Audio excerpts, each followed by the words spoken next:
उहो शख़्स जेको पंहिंजी जी ज़ाल जी मौत ते ग़मगीन हो पंहिंजी हथनि सां हक़ मेल ॾिघो रस्तो ठाहियो हो। छो त तव्हां फरहाद जी वचड़ अफ़सानवी कहाणी ज़रूर ॿुधी आहे जॾहिं पंहिंजी प्यारी शेरीन जी महबत लाइ जबल खोटे छॾियो हो। पर छा तव्हांखे ख़बर आहे त हिकु अहिड़ी कहाणी पर हिकु बड़ सैकड़ो सची आहे। वचड़ फरहाद वाक़ई हिकु जबल खोटे हिकु रस्तो ठाहियो हो। हिकु नाक़ाबिल एतमाद अज़्म जुर्रत वारो माण्हू हो जंहिं हिकु कारनामो सरअंजाम ॾिनो जंहिं जो ज़िक्र अॻु हिंदुस्तान जी रियासत बहार जी गाया शहर गिहालोर ॻोठ जे टुकरीन वाक़िअनि कयो वियो आहे।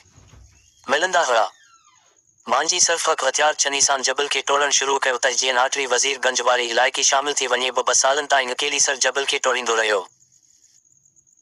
जॾहिं मांझी पंहिंजो कमु पूरो कयो त हुन उतरी खां वज़ीरगंज ताईं हिकु 5 किलोमीटर जो रस्तो ठाहियो हो। जॾहिं त हुन खां अॻु माण्हुनि खे जबल जी चौधारी 5 किलोमीटर पंधु किरणो पवंदो हो त मांझी पंहिंजी ज़िंदगीअ जा 2 साल छो घारी जबल।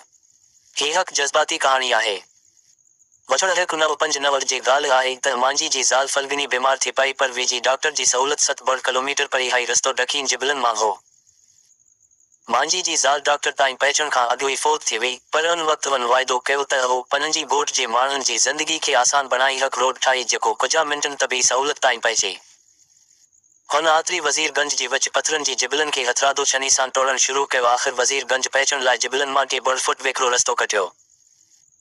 मांझी जॾहिं पंहिंजो कमु शुरू कयो त माण्हुनि खेसि चरियो सॼियो पर उहो 2 सालनि ताईं इन्हे जुनून मुबतला रहियो। आख़िरकार जबल ते चढ़ण जो रस्तो ॻोल्हणु कामयाब थी वियो।